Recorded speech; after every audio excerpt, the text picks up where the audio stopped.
Okay, I'm Bill Palm, and today is Saturday, June 8th, 2019. I am at the Community Media Center in Westminster, Maryland, to talk with John Newcomb as part of our Veterans Oral History collection. And John, let's just sort of start off with where and when and why you ended up with the service. Well, it was in the time of the beginning of, early in the Korean War, and it looked like I was going to be inevitable to be in it. So I was looking for a way of my choice rather than what the government decided to do with me. And you joined? I joined the National Guard, Maryland National Guard initially, but after a year I transferred and joined the regular Coast Guard. Okay, and why on earth did you go to the Coast Guard? I spent a lot of time with small boats as I was growing up. My father was from the eastern shore of Maryland, and he taught me a lot about seamanship, pardon me, and I felt like it was a lot more fun than marching around with a rifle on my shoulder. And so you went to Coast Guard boot camp? I did, Cape May, New Jersey. That was rather interesting compared if other veterans are quite surprised to know that that was the only boot camp. Put out one company a week. Our company had 42 men. The Coast Guard now has less members than the New York City Police Department. That's true. Mm-hmm. And can you tell me a little bit about the boot camp? What was your experience like? Well, how was it so different from the Army? Well, I never went to basic training in the National Guard. I went out for 2 weeks training on one occasion, but it wasn't what I expected. They treated us pretty well. Nobody stood in your face and screaming at you or anything like that. As long as you behaved yourself and did what you were told, it was a breeze. You learned a lot of nice things that you could use later. Like what? Well, code, for example, Morse code, signaling. I guess you don't go around with signaling flags anymore, but how to take care of yourself, how to make sure that you did what you were told, when you were told, that type of thing. As long as you did, it was nice. Mm-hmm. And you got to be out on the water a lot. Okay, and being on the water was part of boot camp? It was. They had 26-foot lifeboats, and we used to go out and row a thing. 8 men would row, 4 on each side with a coxswain to steer it and call orders. And that was a regular drill, like the Army would be marching with rifles, and we would be out rowing boats. I was lucky I got in the drum corps, and instead of rowing boats, we went down and marched and played and run down to the end of the runway and talked a while and then came back. So I mean, it was a breeze basically compared to what some of these fellows have to do now. And then what did you do when you went to your regular duty station? In boot camp, I qualified for electronics school, which I wanted to go to, but I had to wait for an opening. In the meantime, I got sent back to the 5th District, which is Norfolk. They assigned me to a Coast Guard cutter, the Coast Guard cutter Absecon, a 311-foot weather patrol boat, or ship rather. And we went on a ocean station, which is a 10 by 10 mile area out in the Atlantic Ocean along the shipping lanes for coverage of air-sea rescue, weather reporting, and that sort of thing. And we were there in case of course, that somebody needed us. And they have these all the way across the shipping lanes. When they arrived at that 10 by 10 mile area or station, we relieved the cutter that was there previously, and we stayed there until we were relieved. So there's always coverage all the time. Well, how long would you be out at a time? About 30. We were on about 40 days because it would take a couple of days to get there and a couple of days to get back. We were on roughly from Newfoundland to the Azores, somewhere in the middle of that, where the shipping lanes are. Mm-hmm. And what kinds of things happened when you were out there? What did you do? Well, I was right out of boot camp. And leaving Norfolk on a Friday afternoon, they were cooking fish. And being a boot, I was on a fantail chipping paint and, of course, painting. And our ship had diesel engines. And all of that odor and smell remained on the fantail because we had an aft wind. We got off of Cape Henry, and first I was afraid I was going to die, and I was afraid I wouldn't. But after a couple of days, I got over that, and it was fun from then on. It was very nice. Okay. Did you actually have any emergency situations, or did you intervene? No, we had drills every day. Sometimes I was a gun crew, a 5-inch gun, and we fired at a target, which we put out in the water. And we were up in the Gulf Stream, so it was beautiful weather and beautiful water. Where we'd lower a boat and you'd row around for a while and then go chase the cutter and try to catch up to it and get back on board. Or every day you had some sort of a drill of some sort. But it was interesting. And how large was your vessel? You were 311 feet. Well, that's pretty good size. Yeah, it was a former Navy seaplane tender, but the Navy decided it wasn't for them and gave it to the Coast Guard, I guess. So it was a little out of date from the Navy's point of view, but... Well, it probably wasn't needed because they didn't have too many seaplanes anymore, I guess. Okay. Okay. And how large was your crew? Oh, gosh, I don't know. I wasn't on there long enough to know. I would say about 125, roughly. Pretty good size, yeah. Yeah. But did you assist ships in distress, or? No, we never had occasion to do that, fortunately. Everything was pretty quiet. We did have one of the seamen on there got sick, and I don't know what his ailment was, but they got permission to leave station and go to the nearest landfall and drop him off, which was Argentia, Newfoundland. So we dropped him off, and we thought we were going to go on Liberty, all shining shoes and all this, but we went into the port, the tug came out and dropped him and his sea bag off and turned around and went back out again. Did you get any liberty at all? Did you? Not from the ship, no. Well, in Norfolk, yeah, we did. But when I got back, my orders were in to go to electronics school. So off I went to Groton, Connecticut, and 6 months of school up there. And in electronics, you learned what? Just about a little bit of everything that the Coast Guard had that you ran off electronics. I ended up going to having graduated from the school, I was reassigned to the 5th District out in Norfolk, and they assigned me to the Coast Guard Loran transmitting station at Cape Hatteras. Okay, so you were largely communications then? Well, no, we were actually being a Loran, I don't know even if they use it anymore, but at that time, we were one of 3 stations. We were called a double slave station because we operated off of 2 masters, one in Nantucket, Massachusetts, and the other in Folly Beach, South Carolina. They would transmit a signal, a blip, if you will. We would receive it, wait 100 milliseconds, and drop it, microseconds rather, and then retransmit it at a certain pulse rate. Folly Beach did the same thing at a different pulse rate. Those would radiate out into the ocean, and a ship with a Loran chart could look on there and find out where they crossed, and that's exactly where he was. And it was very accurate. They even did some bombing with it. I mean, not the ships, of course, but during the Korean War. Okay, but basically you just go back, navigation is trigonometry. That's right. It was. We put, maybe mentioned, it put out 1 million watts. That's a lot of power. And we were very careful what we did. Yeah. But that was available then for commercial shipping? Oh, yeah, absolutely. Oh, yeah, freighters, cruise ships, anybody would use it.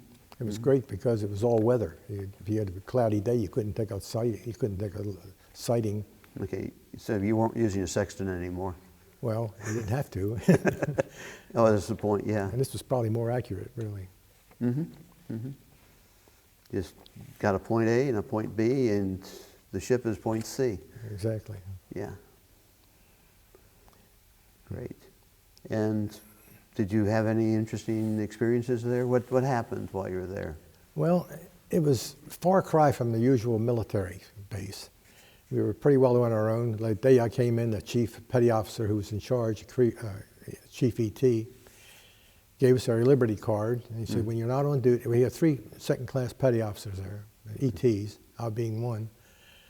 He said, I don't care what you do. He said, I want 1 in the station, 1 on standby at the barracks, and I don't care where the other one is. He says, as long as you guys work it out and you don't foul it up, that's the way it'll be. Mm-hmm. And we never did foul it up, so we always had a good deal. Mm-hmm. Mm-hmm. So what was your day like? What did you do? Well, we had watches, of course, and we go down and at first, when you first go down there, to learn the thing, you were on what they call a timer watch.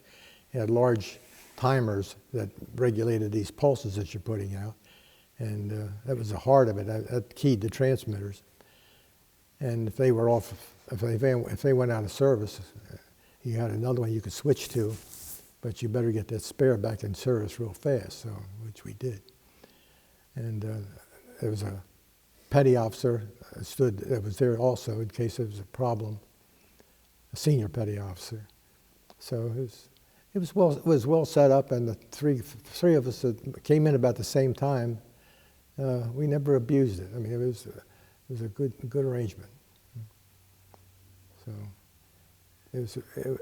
our uniform was basically what we felt like wearing, and it was basically, it was a uniform, but nobody inspected you. I think I don't recall ever seeing a commissioned officer down there in the 2 years I was there. So it was a very unique situation. What did you do when you were off duty? Basically anything I want. Sometimes we'd take our 22s we had in our lockers. We could keep those. We'd go out in the swamps and shoot snakes. With plenty of those cottonmouth moccasins around. Mm-hmm. And if it was, we get every now and then, every 9 days we would get a 72-hour liberty. And I was married at the time, and I would head for Baltimore. So your wife was in Baltimore while you were down there? Yeah, there was no facilities for dependents. Mm-hmm. Oh, I'm sure that got to be some long days sometimes.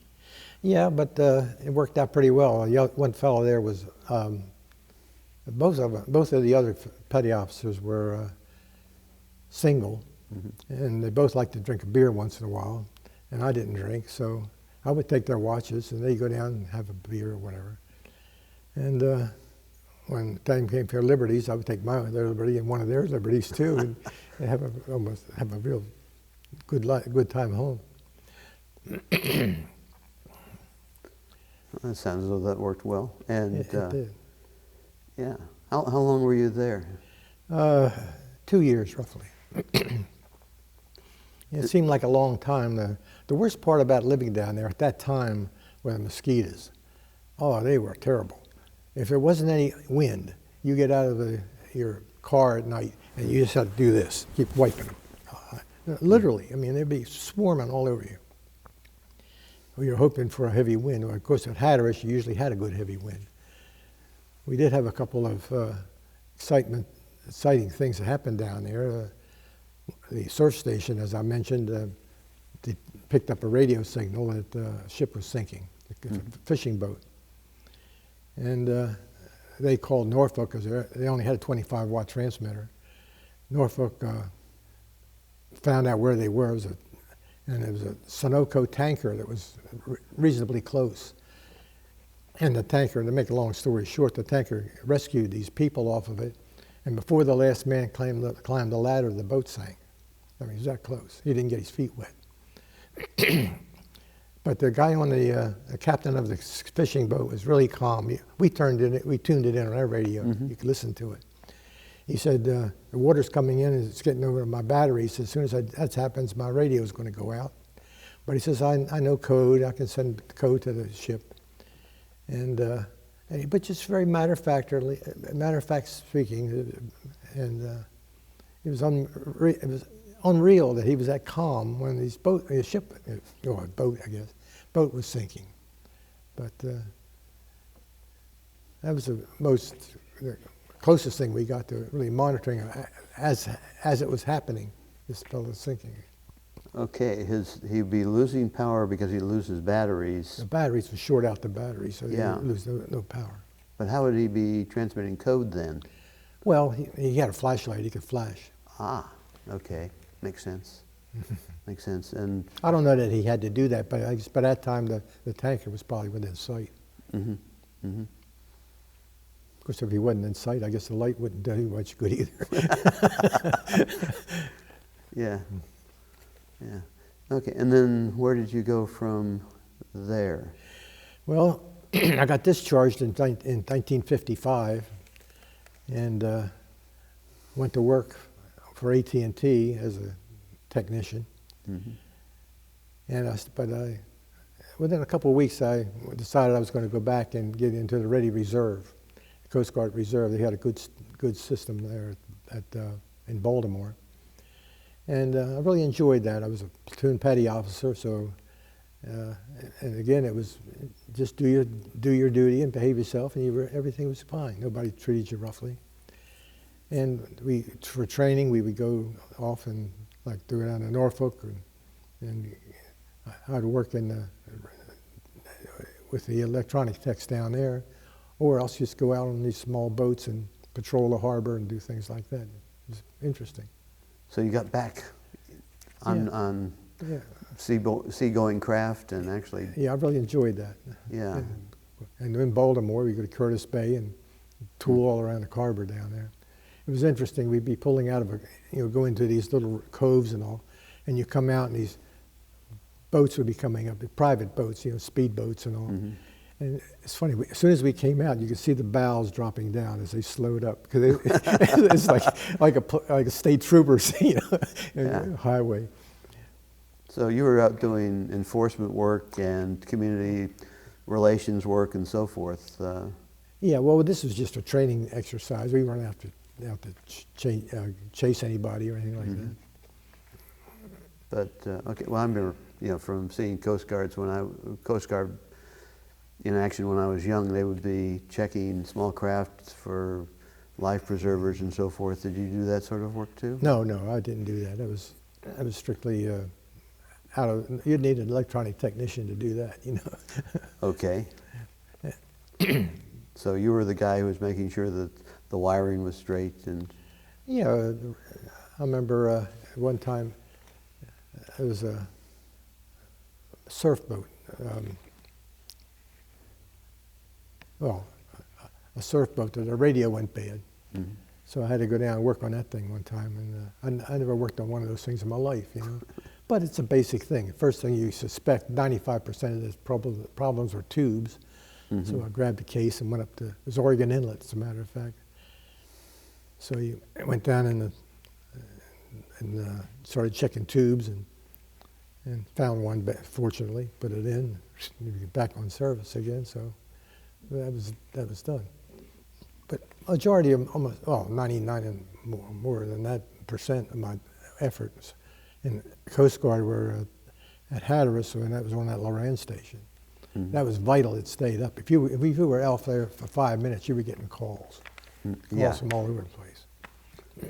I can only imagine, because if you had commercial craft and military craft and so forth, that was how you knew where you were. Right, aircraft used it too. Yeah. International aircraft. Sure. And you knew where that spot was at Hatteras. Right. Where the signal was coming from. Well, it was triangulating. Yes. Triangulation. But we felt that it was rather important, and if we didn't, we certainly got reminded. Yeah. Did anything ever go wrong? Oh, absolutely. We had outages, but we had standby generators and standby. You're on one transmitter, you could switch to another one, or if you had timers, you could switch to another one. And but you had short intervals. I don't think we ever were off the air more than about 10, 15 minutes at the most. Well, if I were out at sea and I lost my signal for 10 minutes, I think I'd worry. Particularly if you were right in the middle of doing your navigational, and yeah. And I guess particularly if you were in an area where there were a lot of other ships around, that could be a collision problem. Yeah. Oh, that would be awkward. Yeah. Yeah. Yeah. No,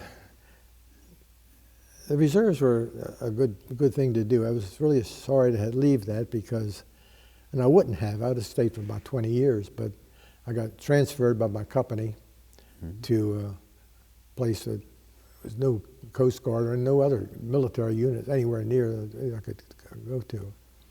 So I had to hang it up, but I'm really sorry to do that because I think it was one of my best decisions of going into the Coast Guard. And not that I'm trying to recruit anyone, but you want to give that a thought because it's a unit that's small. You get to know a lot of people, and you get trained to save lives rather than to kill them. So for the most part, although we could do that. I was on that ship. I was a powder man on a 5-inch gun. I had to do a lot of damage. We had 40 millimeters and 20 millimeters.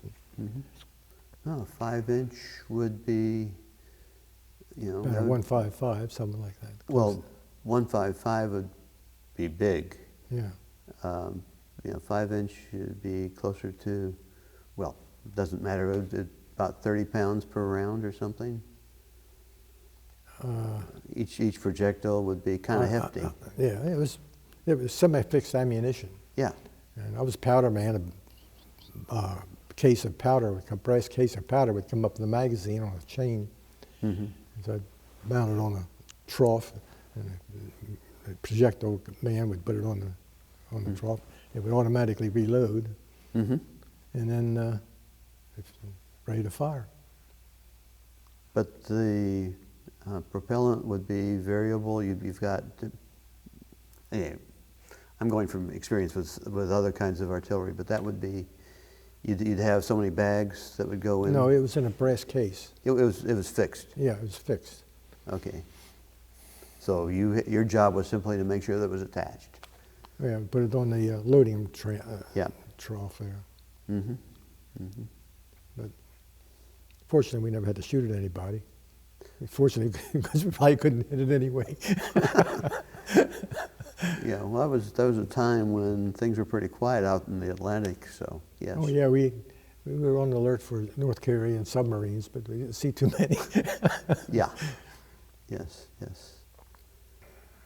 So your work afterwards, well, while you were with the Radio Reserves, you were working for AT&T. AT&T, and there your electronics background would be very important. Absolutely, yeah. I had to get a radio telephone license, second class, from the FCC to work with microwave radio that they use.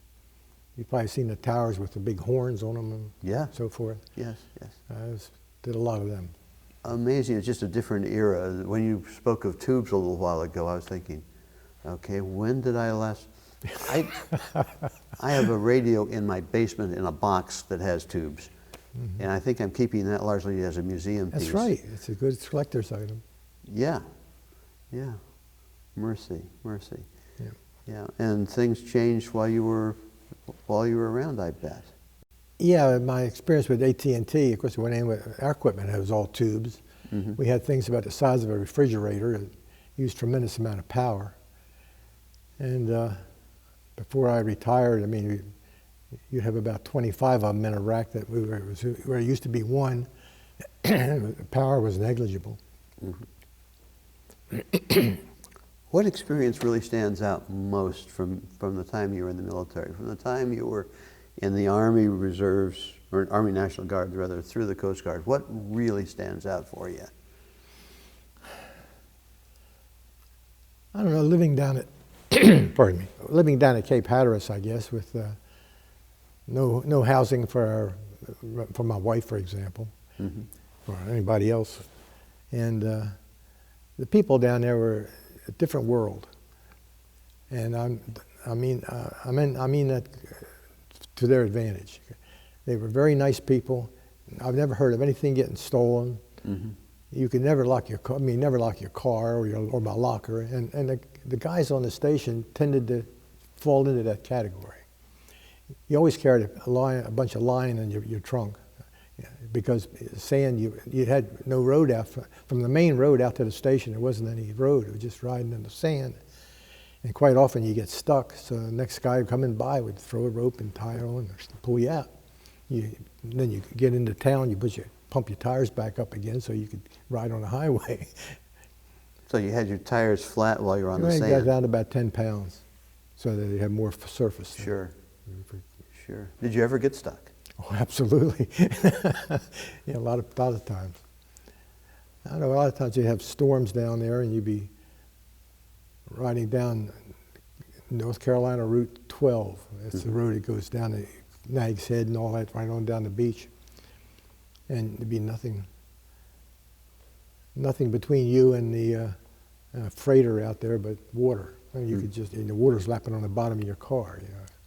Okay, so you'd be on wet sand and... No, but I'd be on the highway, on Route 12. I mean, Oh my, okay, during the storm. right. Yeah. So one time the next island down from us was Ocracoke. And at the bottom, at the south end of that was a Coast Guard station that had a 85-foot patrol boat. It was an old wooden boat. It was from the World War II. But their sonar went bad in it. And I was the only one available guy around there, so I hopped in a Jeep and went down there. I had to go get a picket boat to take me across to the island because there was no other way of getting there. And then the truck at the other end drove me down the beach. There was no road at that time. And again, I never worked on a sonar in my life, but it was lucky. It was just I found a bad tube and fixed it. And the skipper of the patrol boat said, "We're going to go out and drop some depth charges on the wrecks out here, and you're going to use that sonar, and I'd like you to go along." Oh, okay, so what are you going to say, you know? But boy, I tell you what, that boat did everything but turn upside down. It was rough out there off of Hatteras, and they were firing K guns, which you've probably seen them on TV, where they shoot them up and they go off and go down for the submarine. And every time they would fire one of those doggone things, I was down below deck. You could see the smoke coming through the cracks in the wood. So I mean, that's the terrible stuff that we had to put up with. We got the things that the Navy threw away. One man came in there, was transferred into us, that had been on Bermuda, Coast Guard station on Bermuda. And he says ships would come in there and unload a lot of their stuff before they went into dry dock and all. And he said the fellow that ran the dump over there would give him a call, and he could come over with a basket and pick up all the tubes and stuff that he needed, because the Coast Guard was just too slow to get to him, and he never knew if he could get a part. But I mean, things were that bad in those days, but it's a lot different now. You go to a Coast Guard yard now, and like even Curtis Bay, you see some beautiful cutters down there, new ones. It's interesting, during World War II, they used to put the German or Japanese flags on the side of their vehicle, on the side of their airplane or their ship, the ones they knocked out. These cutters would come in with marijuana pictures on the side. Interceptions, particularly the ones that come in from Miami and all. Mm-hmm. Mm-hmm. But you never got to do that sort of enforcement stuff yourself? Oh, no. We weren't in it. When I was at sea, it was strictly navigation or air sea rescue and weather patrol. That was their job. Mm-hmm. Well, it's been a real pleasure talking to you. I appreciate it. Thank you.